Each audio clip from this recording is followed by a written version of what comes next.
Wah, sia. Singapore damn boring, bro. Yes, yeah. Let's go Bali, bro. Let's go.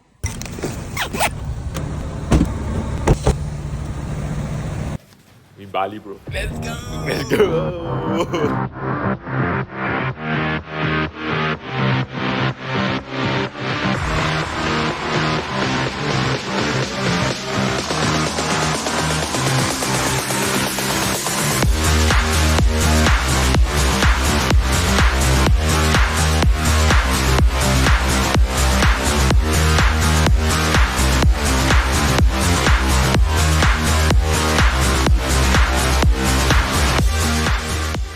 Yo guys, what is up? So every time any company reaches out to me, hey, you want to do a review? I decline most of them because if I can't find a reason to review it, I won't.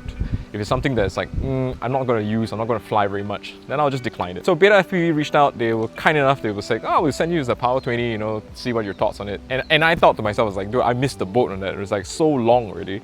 But I try to be as objective and as really serious about doing reviews things because, you know, everybody does reviews and like you've seen probably like 1,000 already Pavo 20 reviews. I didn't really review it the moment I got it because I really wanted to find a reason to review it. So I came to this place. This is in Bali, by the way. It's a famous bando spot that's in a park next to the beach. I don't know the name of it because I just follow Dam. Dam brings me everywhere. So I just came here, hey, you know, let's rip the Pavo 20, try and do some cinematic stuff, and let's see how it goes. So the only reason why I said yes to review the Pavo 20 is because I wanted to compare it to what I think is the king of the O3 Whoop, which is the Flylens 85. And I wanted to compare it, see how it does, how it performs, compared to the king, and let's go fly. So this is the first flights at the spot. It is more of an indoor/outdoor type of flight. And as you can see, stabilization with gyroflow is being used. I did some post-processing on this because, yeah, you see I get pushed around a lot when there's like wind channels that are blowing through this massive bando. So I'm just trying to get a feel for the bando to just explore and see, you know, where can I fly, what gaps you could hit, and I'm just chilling, just taking my time, flying around. I found a ladder that could be useful later. And yeah, I'm just fighting the wind. I'm going through a headwind now, and as you can see, there's a beach and it's rather windy. And as I turn around here, you'll notice that I get really pushed by the wind as I turn around here. Over here, I start to pick up a lot of speed here as I get pushed by the wind. This is probably as cinematic as I can make it to be. I don't have much confidence because you see, as I take a turn, there's just so much wind that it just gets blown all over the place. First impressions is that I don't have enough motor kV to control the drone. As you can see, I get blown around all over the place, and I have to do so many micro corrections that you don't see on camera. That's why gyroflow is being used. And in this scene, when I'm flying indoors, well, away from the wind, it's much better, and I get a little bit more confidence here as I'm flying around objects, trying to do as cinematic of maneuvers as I can. And as this part here, I'm just, you know, trying to keep it steady, and I think I get a little bit too confident because I see a gap, which I was like, yeah, I totally could make that gap, right? This drone is tiny. So I attempt it, and of course I failed. The biggest danger about flying this kind of like tiny whoops, small motors, whoop ducks kind of thing in places like this is that look at the amount of scraggle. If you crash and get stuck in any of these places, that tiny whoop does not have enough power to turtle. Just don't crash, bitch! Just don't crash. Let's see, I don't want to go over the specs, but it has like 1103 motors, like 8,500 kV. I don't think it's powerful enough. I actually built the Walk-Snail version, and that thing flies well, good, right? Because the Walk-Snail VTX is a 1S VTX and it's very lightweight. And I even put some overpowered 11,000 kV motors on them, and it flies, okay, great. But this one is a little bit underpowered, I feel. It's running bi-blades. You might disturb some people. Alright, so I'm gonna go try and ask some guys that's like over there. They're doing like, you know, BMX tricks, and see if I can record them. So these cool guys were happy to oblige me in my somewhat cinematic chase slash follow filming with the Pavo 20. And I have to say, gyroflow comes in clutch in this kind of situations. Because if I look at the raw DVR, you might not notice this, but I would deem this almost unusable in any kind of cinematic type of situation. Like, yeah, thank goodness for gyroflow, man, because it managed to correct all these little micro movements and little jitters and shudders whenever I get blown by the wind, or either me being a bad pilot with my micro correction. So far, it's a good, tiny little thing to chase around. And if you have talent, you don't really have to be worried about going near them. I could crash into them, crash into things. I think that's one time this guy bumped me with his bike, and it was no problem whatsoever. So I'd say the durability sake is really quite good on this tiny little quad. Okay, one big problem that I see and feel already with the Pavo 20 is that I don't have as much confidence in hitting tiny gaps. This thing is so tiny, okay? This thing is like this, okay? The size of my face. But even on a tiny gap that's much larger than this, because I don't have that much control of the motors, and even the little slightest wind would just push it off, it crashes. And I won't be able to make the gap. I do wish that this had at least an 11,000 or 10,000 kV. It's just not powerful enough, right? Or at least to fight the wind. And it's kind of windy here. It did perform well inside this place, but out here, too underpower. Make it more powerful, Betafpv. Make it more powerful. So back on the bench, just wanted to show you how heavy the Pavo 20 is compared to the Walksnail version that I built, and also the Fly Lens 85. As you can see, the Walksnail version comes in at 118 grams all up weight, which is the same weight as the Fly Lens 85. So to give the Pavo 20 an equal chance, I'm going to swap out the DJI O3 with a naked O3 to cut down on weight. So I'm back in Singapore. So I reached out to Betafpv to say, hey, the motors are kind of underpowered. What should I do about it? And they suggested that I change it to tri-blades. So now I've changed it to some kind of Gen Fan tri-blades over here. I swapped out the full-size O3 with a naked O3. And let's go see how it flies. I honestly didn't think that changing props would make such a big difference. Already I can feel that the low throttle control and also, yeah, the prop wash handling is just so much better.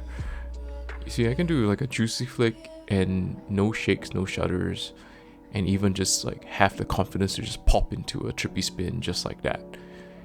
Yeah, so my recommendation is definitely 100%. If you're going to get the Pavo 20, please change the props from bi-blades to tri-blades. It is very locked. Like you see, I can hold the nose and it will just stay there. Although given that, yes, it's not super windy in this location, but I could do tricks like any other freestyle quad. Maybe just, bear in mind these are smaller motors, and it's also a heavier power to weight ratio than a normal freestyle type of quad. But all in all, I was pretty happy with this flight. Like, I thought that, hey, this type of I would be very happy for a Cinewhoop O3 Cinewhoop that could do maneuvers like this, because then I would know that in a case where I'm doing something cinematic, then it would hold up. It would definitely do anything I needed it to do, and also have the confidence to go through as tiny as a gap that I could muster, or as tiny as a gap that I could find. You see, I'm like navigating through this tiny playground in areas that I would not have been able to do with the same quad but on bi-blades. So what can I say about the Pavo 20? After flying this in Bali, it wasn't the best. It wasn't the greatest thing that I've flown. I had high expectations for it, but it was let down because of the weight of the stock O3 and also the bi-blade propellers. Now I flew this a couple more packs. I think I did another 10 packs on this. It's really good. If you're going to do anything about it, just change it to a tri-blade and then add a naked O3 in there, and it's so much better. Better low throttle control. It doesn't get pushed down in the wind. You don't really see it, but it's like it was rather a windy day. but right now it's quite calm. My recommendation, if you want to have a Cinewhoop that you can rip around as a beginner, then Pavo 20 is great. It's very low noise, you won't disturb anybody, the construction sound is probably louder than this thing. Okay. Yeah. But stick around if you want to see what I do with the Pavo 20. I wouldn't recommend you do this if you're going to get this, but you know, I'm just going to have some fun. So just a quick swap of the ducks, and I made this thing a ductless version. You basically take a spare set of like the ducks and then you snip it off. Like you just snip it off, and then ta-da, you have like a ductless version of the Pavo 20. And look at it, it's so small, it's so tiny. I would say this is like really in park ripper territory already. I'm gonna go try and rip a few packs of this and then let's see how it goes. Okay, because I need to be aware that because this is now ductless, I can't just go bash into every single thing I see.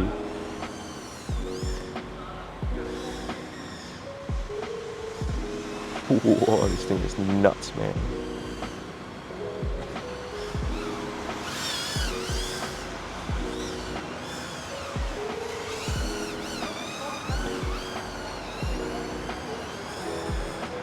Oop, oop, oop, oop, oop. Haha. This is fucking crazy, man.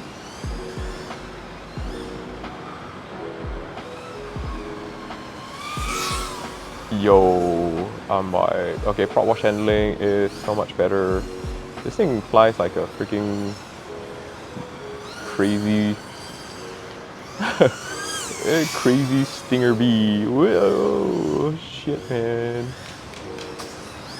Whoop.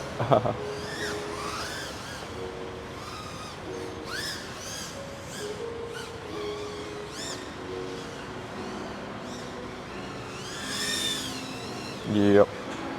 Okay, I can't do much commentary considering this thing is like so freaking fast.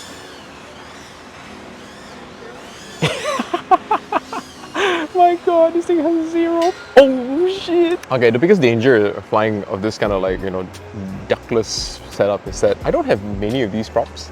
And if I damage any of these props, it's hard to replace. So I just have to be extra careful. But this thing rips so well. Like, what? This thing flies so well. I can't believe it. It's like just a ductless thing like this and then ta-da! It is still a pusher. I think this is still not its final form. I'm gonna experiment a little bit more with this guy and then, yeah, let's see how it goes. So I flipped the camera around and the props around, so now instead of being a pusher quad, it's just like a normal quad, and the camera cage is on the bottom. I put the battery on the top and I even rotated it 90 degrees so it's more of a toilet tank style. Let's see how this thing flies.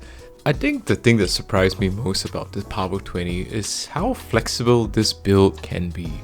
You can have it like a normal O3 Cinewhoop, or you can remove the ducts and then it becomes like a park ripper, or you could do this weird thing that I did where you swap the camera upside down and everything, and then yeah, it flies just as well as the first iteration without the ducts. What I'm really surprised is that, you see, I have so much low throttle control. I can just, you know, blast through tiny gaps no problem. And I'm actually also very surprised there are very little props in view, considering the camera is like below the props. So the only annoying thing is this, you know, ND filter situation thing I have going on with the Naked O3. It's become one of my weirdest quads that I've ever reviewed on this channel. But here are my final thoughts on the Pavo 20. If you fly it as it is out of the box, it definitely pales in comparison to the Flylens 85. However, if you're willing to adapt it, change the props, add a Naked O3, or even fly it ductless, you might probably have one of the most value for money 4K Cinewhoops out there. The Pavo 20 kit without the VTX comes in at 105 USD, whereas the Flylens kit costs 140 USD, nearly $35 US difference excluding shipping. The money you save on the Pavo 20, you can use it to buy tri-bladed props or spare frames or ducts. So yes, the Pavo 20 kit is more valuable for money in its class, but you have to be ready to spend some time with it, to tinker with it, and to just experiment with it. So finally, who is this quad built for? I would like to think that it would be built for beginners, but this is not the case, because you still need to modify it a little bit, you still need to tinker with it a bit, and you need to experiment with it. So I would say this is somebody who is like, already more experienced with building Cinewhoops, and these are small quads, right? So he has to be comfortable with building tiny quads, and also has a need for a 4K Cinewhoop that is this size, and maybe not willing to spend that little bit more money to get the Flightless 85. So I think the Pavo 20 sits in this kind of like middle ground of like, already novice pilot, but wants to not spend so much money to get into a tiny 4K Cinewhoop like this. So that has been my review of the Pavo 20.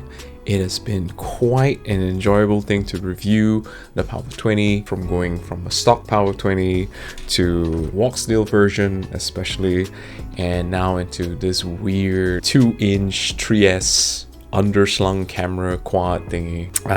If you have any questions below, just leave me a comment. I'm gonna leave links down below which are affiliate links, and if you like to pick up the Pavo 20, you don't have to use them. You can just definitely go to Betafpv yourself and pick it up. But hope you enjoyed it. If you're subscribed, I love you. If you're not subscribed, I love you anyway. I hope you have a good one. Bye.